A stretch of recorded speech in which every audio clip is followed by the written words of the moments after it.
Warahmatullahi wabarakatuh. Alhamdulillahi rabbil alamin. Wassalatu wassalamu ala rasulillahil karim wa ala alihi wa sahbihi ajma'in wa ba'd. Saudara-saudariku dimanapun Anda berada, semoga Allah subhanahu wa ta'ala memuliakan, menyehatkan, melindungi kita sampai dengan detik ini kita dapat bersua.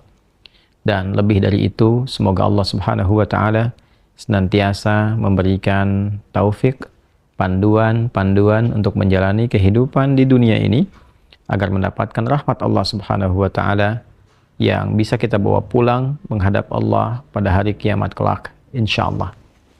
Teman-teman, malam ini di tanggal 26 Oktober 2023 Masehi, edisi spesial yang biasanya kita membahas Aqsa dengan cukup panjang.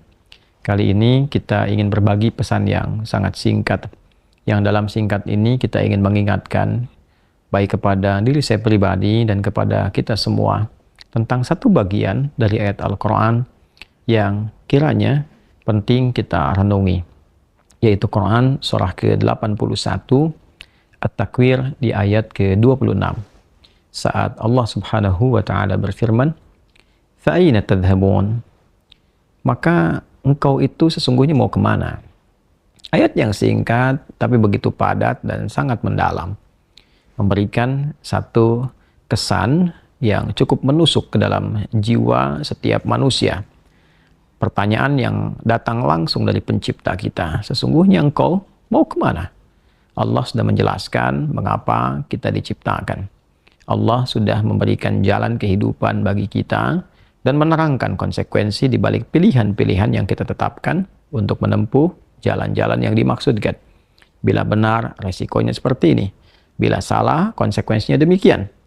Maka, di antara sekian manusia yang telah mengetahui semua konsekuensi itu, terkadang masih mengedepankan bujukan-bujukan atau bahkan pengaruh-pengaruh nafsunya agar bergeser dari nilai-nilai kebaikan, bahkan nilai kemanusiaan yang telah Allah tetapkan. Ketika Allah menyampaikan, tidaklah aku ciptakan jin dan manusia itu kecuali untuk menaati aku, untuk beribadah kepada aku. Jadi sifat menjalani kehidupan di muka bumi ini adalah dilandaskan pada kepatuhan kita kepada Allah subhanahu wa ta'ala. Kepatuhan itulah yang disebut dengan ibadah. Patuh, tunduk, patuh, bahasa Arabnya itu disebut dengan Islam. Jadi Islam dalam pengertian etimologi secara bahasa artinya tunduk, patuh, taat.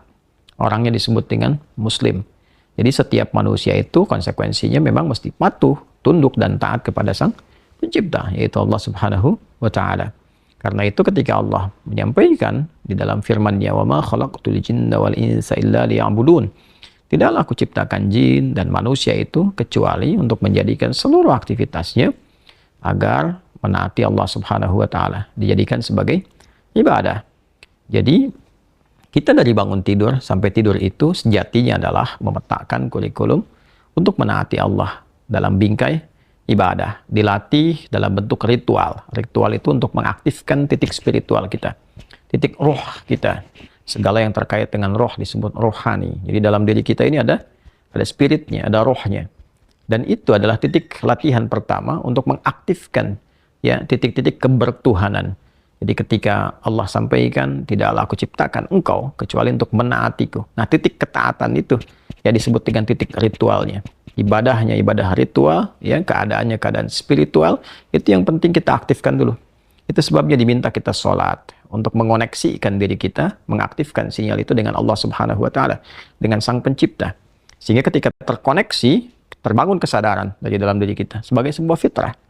Nanti kesadaran itu yang akan membimbing bagian dari sifat intelektual kita, titik intelektual, ya IQ itu, ya intellectual question. Kemudian nanti titik fisik kita, physical question. Jadi nanti yang menggerakkan adalah titik spiritualnya. Ini yang memberi perintah. Kalau akal itu masih objektifnya normal saja, karena dia hanya mengkonstruksikan pikiran, mengolah data, ya jadi informasi, informasi menjadi knowledge. Knowledge itu yang akan diteruskan kepada fisik untuk dieksekusi. Ya, bagaimana nanti lisan bicara? Seperti apa konstruksi bicaranya? Mengatur katanya bagaimana? Memilihnya seperti apa? Menjelaskannya bagaimana? Tapi perintah untuk melakukan itu sumbernya dari sini. Ya, dari titik terdalamnya. Di dalam itu cuma ada dua. Ada jiwa takwa, ada jiwa fujur. Fa'alhamaha fujuraha wa taqwaha. Maka di dalam diri manusia itu, di titik paling dalamnya itu, ada nilai kebaikan, disebut dengan takwa, karakter moral kebaikan. Ada yang buruk disebut dengan fujur. Nama lainnya disebut dengan nafsu. Karena dari fujur keluar su, melewati nafas. Nafas ketemu su, jadi nafsu. Quran surah ke-12 ayat 53. Wa ma ubarni'u nafsi innan nafsa la'ammaratum bisu illa ma rahima rabbih.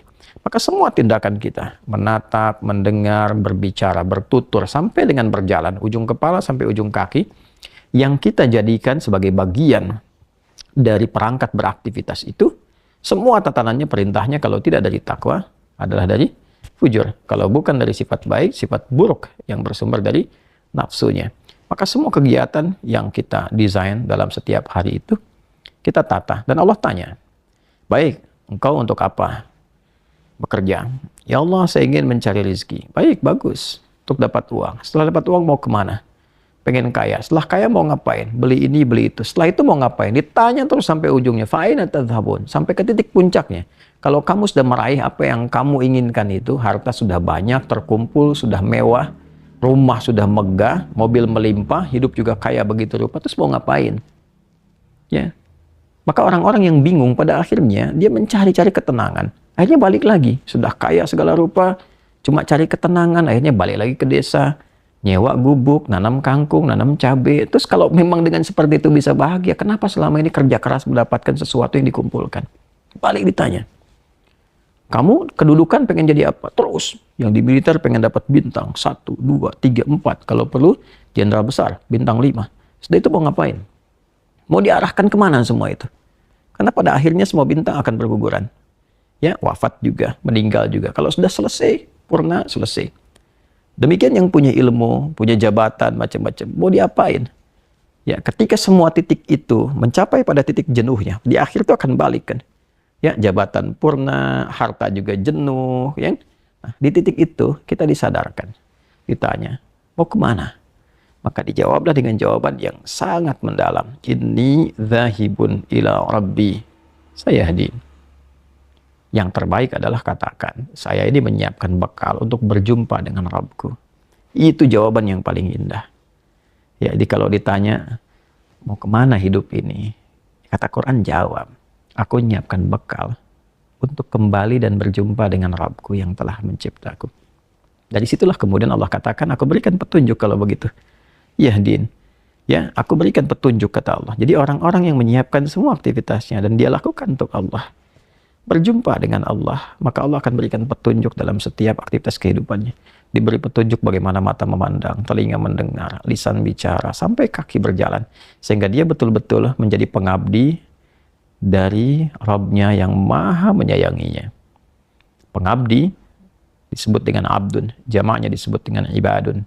Yang maha menyayangi disebut Rahman, maka disebutlah dia dengan ibadur Rahman. Wa ibadur Rahman alladzina yamshuna 'alal ardi hauna wa idza khatabahumul jahiluna qalu salama. Demikian di surah Al-Furqan itu. Itulah puncak yang mesti kita ikhtiarkan dalam kehidupan, yang kita selalu sampaikan dan komitmenkan sejak bangun tidur.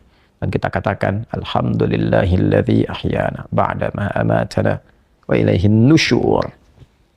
Terima kasih ya Allah, segala puji hanya milik-Mu yang telah memberi kesempatan hamba menjalani kehidupan. Padahal Engkau telah tahan nyawa hamba tadi dalam tidur. Sesuai ajal Kau berikan kesempatan. Hamba berjanji ya Allah, hamba akan menyebar beraktivitas untuk mencari bekal menghadap-Mu. Saudara-saudariku, sedalam, sejauh, sebanyak kegiatan, aktivitas jabatan yang telah kita kumpulkan, harta benda, pengetahuan, sampai detik ini, apakah betul-betul sudah kita siapkan sebagai bekal untuk bertemu dengan Allah? Atau hanya sekedar mengumpulkan semua itu tanpa arah, yang pada akhirnya bertemu dengan kejenuhan kembali? Renungkanlah malam ini, malam Jumat.